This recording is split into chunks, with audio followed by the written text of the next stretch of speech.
कुछ छोटे बच्चे हैं जो अपने घर से मूर्तियां लेकर आते हैं, नदी के किनारे खड़े होकर वो मूर्तियां नदी में फेंक रहे हैं और ये कहते हैं कि अगर इनमें शक्ति होगी तो ये नदी से खुद उठकर हमारे पास आएंगे। कहते हैं काफी देर से हम इनको तंग कर रहे थे, इनमें शक्ति है ही नहीं, ये सब झूठ और बकवास है।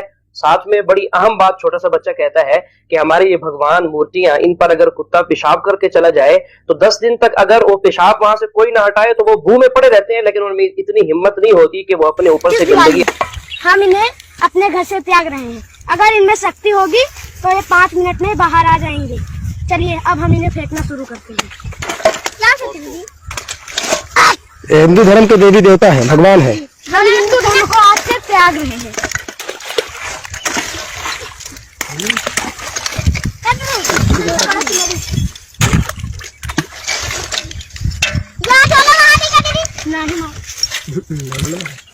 देखो वो जा रही है, देखिए।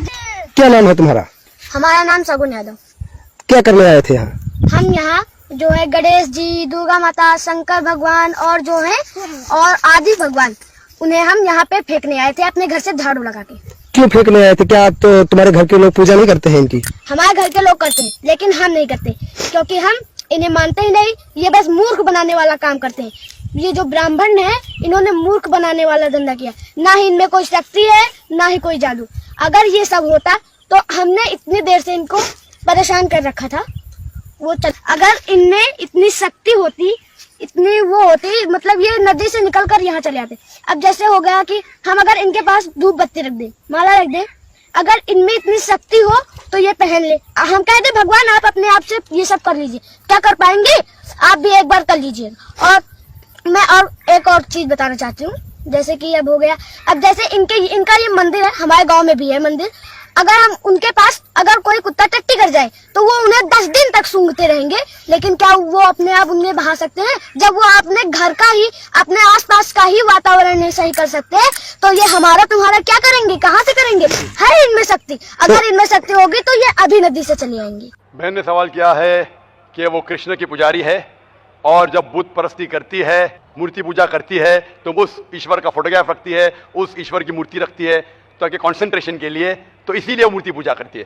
बहन, आपकी हिंदू धार्मिक किताब में लिखा है कि मूर्ति पूजा गलत है, और मैं कई बार कह चुका हूं, फिर से दोहराता हूं कि लिखा है श्वेताश्वेतर उपनिषद में चैप्टर नंबर 4 मंत्र नंबर 19 और यजुर्वेद में अध्याय नंबर 32 मंत्र नंबर 3 में न तस्य प्रतिमा अस्ति।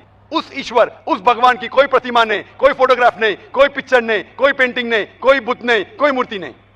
आपकी मजहबी किताब में साफ तौर पे लिखा है मूर्ति पूजा गलत है। फिर भी हिंदू धर्म के अधिकारी पंडित मुझसे कहते, मैं जब कहता हूं आपके मजहबी किताब में साफ लिखा है गलत है, क्यों करते आप मूर्ति पूजा? तो वो कहते हैं कि मूर्ति पूजा करते हैं, मानते हैं गलत है, लेकिन मूर्ति पूजा करते कंसंट्रेशन के लिए। जब हम हायर लेवल ऑफ कॉन्शियसनेस पहुंच जाएंगे तो मूर्ति पूजा की जरूरत नहीं।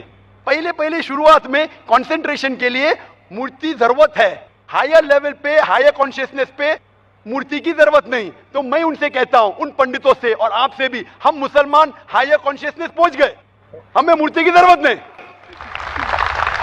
मैं इनसे पूछता हूं कि शुरुआत में कहते हैं कि स्टार्टिंग में जरूरत है, बाद में नहीं। जब आप स्कूल में जाते हैं, पहली कक्षा में आप बेसिक सीखते, कठिन चीज बाद में सीखते, 8वीं 9वीं 10वीं में। तो मैथ्स में अगर कोई कहेगा 2 + 2 = 5, आपने कहेंगे गलत है, मैं जानता हूं, 10वीं में आऊंगा तो कहूंगा कि 2 + 2 is not 5, it is 4। आप बचपन में ही कहेंगे भाई 2 + 2 4 is the foundation। अगर हर मजहब का फाउंडेशन है कि भगवान की मूर्ति नहीं है, फोटोग्राफ नहीं है, बुत नहीं है, फाउंडेशन ही जब पहले गलत सिखा रहे तो आगे जाके कैसी इमारत बनेगी? तो इसीलिए इन पंडितों से जब मेरी बहस होती है, गुफ्तगू होती है, वो जवाब ही नहीं दे सकते। वो बोलते मानता हूं कि हमारी मजहबी किताब में गलत है, लेकिन फिर भी इनिशियली कंसंट्रेशन के लिए। तो मैं कहता हूं कि हम मुसलमान इनिशियली भी हमें जरूरत नहीं मूर्ति की, ना बुत की। हमें हमेशा हक बात कहना चाहिए, और ये साफ तौर पे लिखा है सारी मजहबी किताबों में, चाहे हिंदू मजहब की किताब हो, ईसाई मजहब की, यहूदी मजहब की, इस्लाम मजहब की। मूर्ति पूजा गलत है और हराम है, और हमें इससे दूर रहना चाहिए। हमें खुदा के कलाम पे, खुदा के अहकामात पे अमल करना चाहिए, ये दीन के ठेकेदारों के नहीं। अगर आपको लगता है कि जाकिर गलत है, जाकिर को भी छोड़ो, जाकिर इस्लाम में 0 है। अगर जाकिर वो बात कर रहा है जो खुदा से मिलती है, जो आखिरी पैगंबर से मिलती है, इसीलिए मैं हवाला देता हूं, चैप्टर नंबर वर्स नंबर, इतने हवाले थोड़ी फेंक रहा हूं मैं। आप चेक करो और जाके तहकीक करो, संतुष्ट हो जाएंगे तो अमल करो।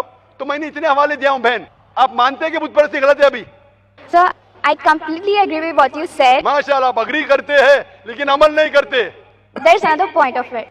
So, honestly, I am not such a religion follower. I just believe that I have a God, and even today, I haven't read many of the books of religion. I've just read Bhagavad Gita, and When Bhagavad Gita does it say that you have to do idol worship?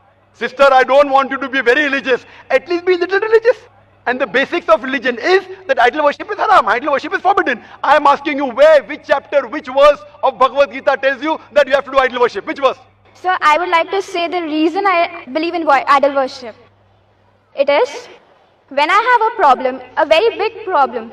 All I do is I close my eyes, visualize and feel my Lord, that is Lord Krishna, whom I worship. And it just makes me feel so much better. I get so much strength that I know I'm ready to face anything that comes. Oh, I will give you the reply. Sister, if you read Bhagavad Gita, chapter number 7, verse number 20, it says that those whose desire has been stolen by material things, they do idol worship. Verse number 21 says that if you worship the false God, God will fulfill your wish.